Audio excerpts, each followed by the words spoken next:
माँ का मायका। दिव्या की शादी राघव के साथ हुई थी। दिव्या और राघव एक दूसरे के साथ बहुत खुशी खुशी रहा करते थे। दिव्या एक मध्यम वर्गीय परिवार की लड़की थी, लेकिन दिव्या की सास अनीता जी का मायका काफी पैसे वाला था और अनीता जी अपने पैसे वाले मायके की वजह से काफी घमंड भी किया करती थी। एक दिन सुबह के वक्त, मम्मी जी मैं सोच रही थी अपने मायके जाकर आ जाती हूँ, बहुत दिन हो गया है ना। हाँ मम्मी, पूरा 1 साल हो गया है दिव्या को अपने घर गए। कुछ दिन रहेगी तो उसका मन बदल जाएगा। हाँ हाँ, क्यों नहीं बेटा, आराम से अपने मायके जाकर आओ। अरे भाई, लड़कियों को अपने मायके जाना भी चाहिए, वो भी तो तुम्हारा घर है, जरूर जाओ बेटा। ठीक है दिव्या, मैं 2 दिन बाद की टिकट करवा लेता हूँ, तुम्हें छोड़कर आ जाऊंगा। अरे तुम्हें जाने की क्या जरूरत है बेटा, बहू खुद भी तो जा सकती है ना, ट्रेन में बैठकर ही तो जाना है। लेकिन मम्मी अच्छा थोड़ी ना लगेगा, इतने दिनों बाद दिव्या अपने घर जाएगी, वो भी अकेले। अरे ठीक है ना बेटा, तुम क्यों अपनी छुट्टी खराब कर रहे हो बिना बात के। इन छुट्टियों को कभी इमरजेंसी के लिए बचा कर रखो, काम आएंगी। और बहू का क्या है, 2 दिन मायके जाकर वापस आ जाएगी। कोई बात नहीं राघव, मम्मी जी ठीक कह रही हैं, बेकार में ही मुझे लाने छोड़ने में आपकी छुट्टियां खराब हो जाएंगी। वैसे बहू, तुम्हारा भाई भी तो तुम्हें लेने आ सकता है। शादी के बाद तो बेटियों को लेने अक्सर उनके भाई ही आते हैं। तुम्हारी मम्मी ने नहीं बताया तुम्हें? कोई बात नहीं मम्मी जी, अभी आप ही ने तो कहा ना कि मैं अकेले जा सकती हूँ, तो मैं अकेले चली जाऊंगी। अरे बहू, कहीं ऐसा तो नहीं ना कि किराए के पैसों की वजह से तुम्हारा भाई तुम्हें लेने नहीं आ रहा। तुम्हारे मायके वाले सोच रहे होंगे कि बिना बात का खर्चा जो हो जाएगा उनका। मम्मी, आप दिव्या से ऐसे क्यों कह रही हैं? अरे तो इसमें गलत क्या कह रही हूँ भाई, पैसों की चिंता सबको होती है। नहीं नहीं मम्मी, ऐसी कोई बात नहीं है। मेरे घर वाले मेरे किराए के पैसे तो कम से कम खर्च कर ही सकते हैं। 2 दिन के बाद दिव्या अकेले ही अपने मायके चली जाती है। उसके मायके जाने के बाद, राघव बेटा, तुम्हारी शादी ना हमने गलत घर में कर दी। अब क्या हुआ माँ? दिव्या से कोई शिकायत है क्या आपको? आपने मुझे उसके घर भी नहीं जाने दिया। अरे क्या करेगा वहां जाकर, जब भी जाता है ढंग के तोहफे तक नहीं देते वो लोग। वो तो ये भी नहीं जानते कि दामाद की खातिरदारी कैसे करनी चाहिए। मम्मी, आजकल के जमाने में कौन इन सब बातों के बारे में सोचता है? कभी तेरे पापा से पूछना, आज भी मेरे साथ जब मायके जाते हैं ना तेरी नानी के घर, तो पूछ कितनी खातिरदारी होती है उनकी वहां पर। और तोहफे तो इतने देती है तेरी नानी कि घर ही भर जाता है मेरा तो।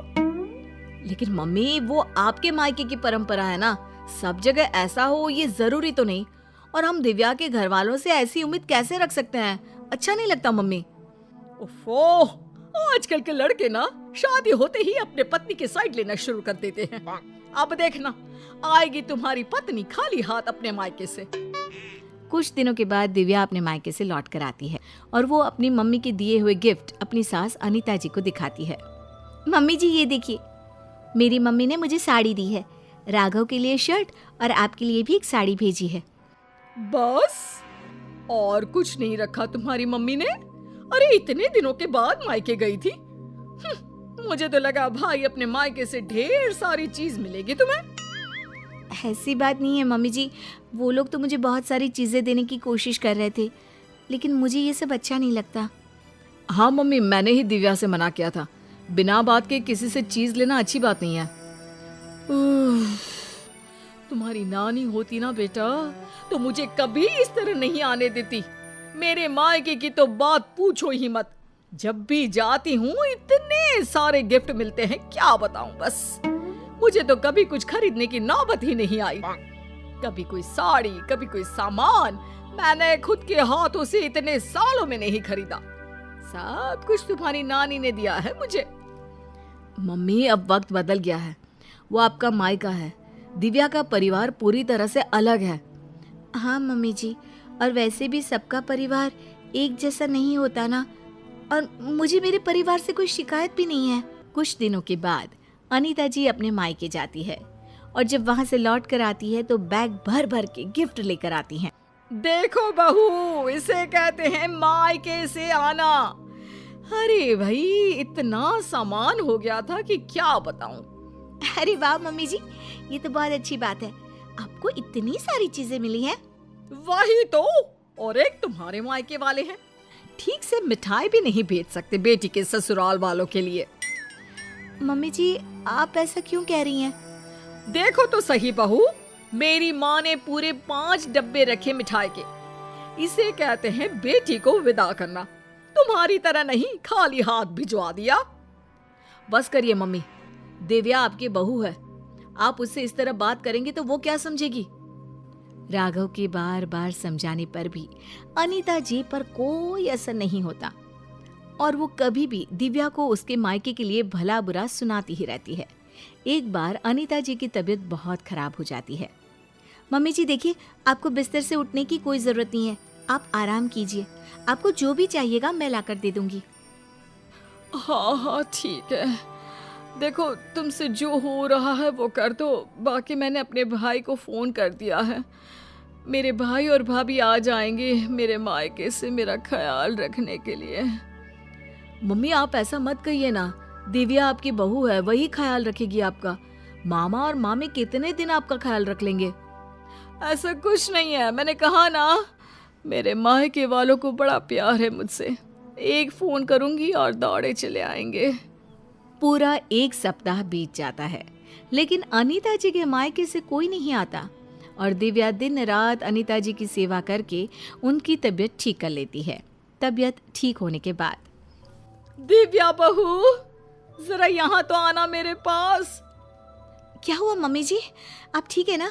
आपको किसी चीज की जरूरत तो नहीं है? बहू मुझे माफ कर दो, मैं हमेशा अपने मायके का घमंड करके तुम्हें उल्टा सीधा सुनाती रही, लेकिन फिर भी तुमने मेरी इतनी सेवा की। मम्मी मैं आपसे कहता था ना, अगर आप अपनी बहू से प्यार से पेश आएंगे तो वो आपका बहुत ख्याल रखेगी और वही जिंदगी भर आपके काम आने वाली हैं। लेकिन मैंने तो अपनी बहू को हमेशा ताने मारे और फिर भी उसने मेरा इतना ख्याल रखा। मुझे माफ कर दोगी ना दिव्या? अरे मम्मी जी ऐसा मत कहिए, आप हमेशा मेरे मायके वालों को भला बुरा कहती रहती थी, लेकिन एक बात बताऊं, सबके घर वाले ना अलग अलग होते हैं, सबका अपना अपना नेचर होता है, लेकिन इसका मतलब ये नहीं कि मेरे मायके वाले मुझे प्यार नहीं करते, और इसका मतलब ये भी नहीं कि आप मुझे प्यार नहीं करती, है ना सच?